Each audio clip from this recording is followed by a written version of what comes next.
আসসালামু আলাইকুম ওয়া রাহমাতুল্লাহি ওয়া বারাকাতুহু মিন অ্যারাবিক সলিউশন মাদ্রাসা।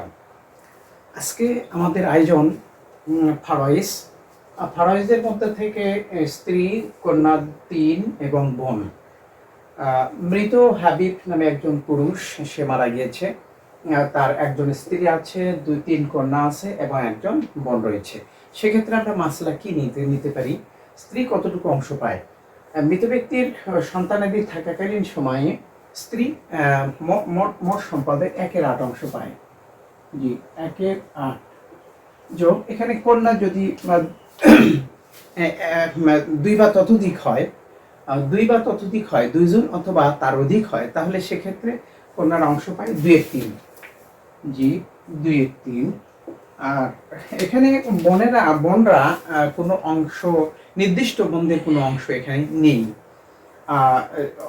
এদেরকে অংশ দেওয়ার পরে, স্ত্রীকে 2-3 কন্যাকে অংশ দেওয়ার পরে যতটুকু অংশ থাকে তার পূর্ণটাই বোন ওয়ারিশ সূত্রে পেয়ে যাবে, আসাবা সূত্রে পেয়ে যাবে। তো 8-3 এর লসাগু আমরা দেখি। 8-3 এর লসাগু হলো 24, সেক্ষেত্রে 3 আর হলো 2, 3 8 24, 8 2 16। জি, তাহলে এখানে স্ত্রী পেয়েছে 3। জি, আমরা লসাগু হলো মাসলা হলো আমাদের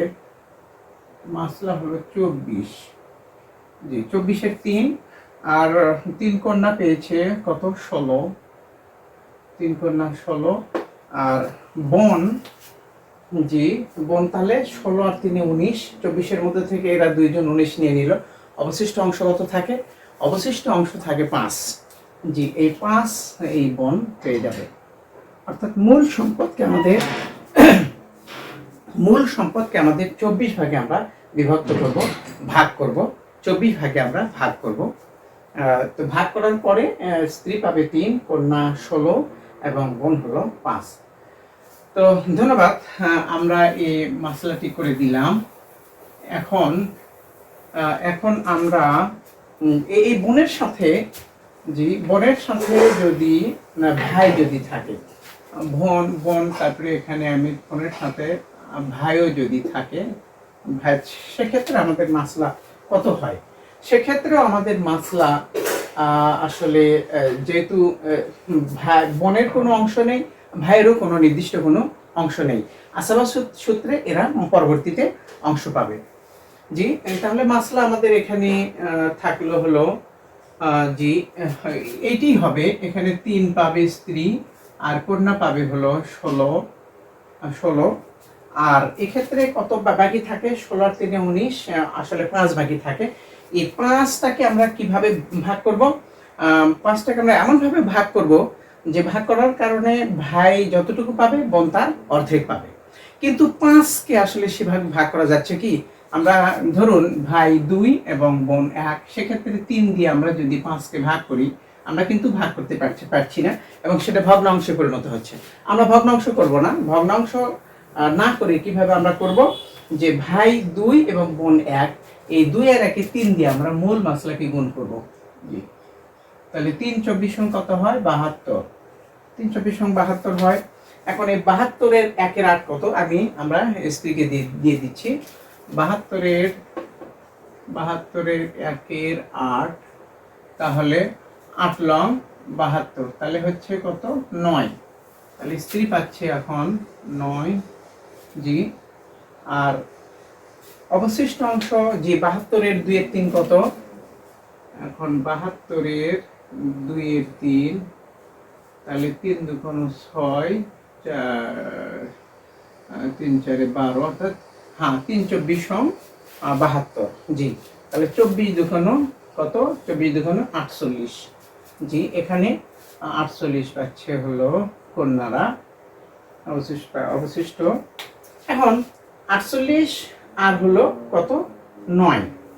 8 আর 16, তাহলে 48 আর 9 কত হয়? 57। তাহলে 72-এর মধ্যে থেকে আমরা 57 বাদ দিই, তাহলে 5 1 6 15। জি, এখন 3 দিয়ে আমরা ভাগ করব। 3 কোথা থেকে পেলাম?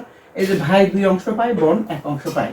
জি, এই 3 অংশ দিয়ে আমরা, তাহলে 3 5 15। জি, 1 অংশ, তাহলে বোন পেল 5 আর ভাই পায় তার ডবল তথা 10। এখন আমরা হিসাব করব যে এখন কিন্তু এই 3 এবং 16 থাকবে না। এখন মূল মশলাটা কিন্তু আসলে এখন 9, 48, 5 এবং 10 পরিণত হবে। তবে আমরা এসে 3টা ধরবো না, আসলে এটা প্রথমে পেয়েছিল, এটা একটা অঙ্ক করতে হয়, তাই আসলে আমরা করেছিলাম। জি হ্যাঁ, আচ্ছা তাহলে ঠিক আছে, তাহলে আমাদের 48 এবং 9 57। জি 57, 57 আর 5-এ তাহলে কত হচ্ছে 57 আর 5-এ এবং 10 এগ্রিগেটে আমরা আসলে 72 পাবো। এটা আমরা হিসাবটা এভাবে করি, 10 আর 5-এ 15, 15 আর 9-এ 24, 24 আর 48 সমান সমান 72। জি ধন্যবাদ। আমার মনে হয় আমাদের বিষয়টা পরিষ্কার করতে পেরেছি। তাহলে স্ত্রী, কন্যা 3 এবং বোন এবং বোনের সাথে যদি ভাই যদি থাকে, তাহলে আমরা অংশটাকে ওইভাবে করব, 2 এবং 1, 3 দিয়ে আমরা মূল মাসলাকে গুণ করে এদেরকে অংশ দেওয়ার পরে আমরা আবার সেইটি যা বাকি থাকলো সেটিকে আমরা 3 ভাগ করব, 3 ভাগের 1 ভাগ বোন পাবে, 2 ভাগ ভাই পাবে। এভাবে আমরা অংশ বন্টন করে দিতে পারি। প্রিয় শিক্ষার্থী বন্ধুরা, ফারাইজ শিক্ষা আমাদের কাছে অত্যন্ত কেউ জটিল বলে মনে করে, আসলে কিন্তু ফারাইজ শিক্ষা কিন্তু আসলেই জটিল নয়। এইটি শুধুমাত্র কি কতটুকু অংশ পাবে এইটি থাকলেই, এটি হয়ে গেলেই হয়ে গেল, এটি আসলে জটিলতার কিছু নেই।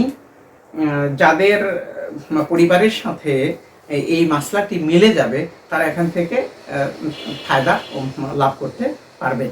তথা ধরুন কেউ মারা গেল, তার স্ত্রী থাকলো, কন্যা 3 এবং বোন এবং ভাই, তাহলে আসলে মূল সম্পদকে আমরা 72 ভাগ করব, 72 ভাগ করে এভাবে বন্টন করে দিব। তাহলে এই ভিডিওর মাধ্যমে আমরা কিন্তু অনেক টাকা সাশ্রয়ী হবে আমাদের। আমরা একজন অ্যাডভোকেটের কাছে গেলে অন্তত পক্ষে 1000 টাকা ফিস দিয়ে তার থেকে বন্টনটা আমাদের আসলে করে নিতে হয়। তো প্রিয় শিক্ষার্থী বন্ধুরা এবং ছাত্রদের উদ্দেশ্যে বলি যে তোমরা ছাত্ররা, আমাদের আলেম ক্লাসের যে সমস্ত ছাত্ররা, তোমরা যারা ফারাইজ ভীতি তোমাদের মধ্যে আছে, তোমরা যদি আমার ভিডিও যদি দেখো তাহলে কিন্তু তোমাদের ফারাইজ ভীতিটা আস্তে আস্তে কি হয়ে যাবে, দূর হয়ে যাবে এবং শেখাটাও ষোলকালা পূর্ণ হবে। মহান আল্লাহ পাক আমাদের ফারাইজের শিক্ষা পরিপূর্ণ করুন, সবার কল্যাণ সমৃদ্ধি এবং এবং এবং কল্যাণ সমৃদ্ধি কামনা করে আসসালামু আলাইকুম ওয়া রাহমাতুল্লাহি ওয়া বারাকাতুহু।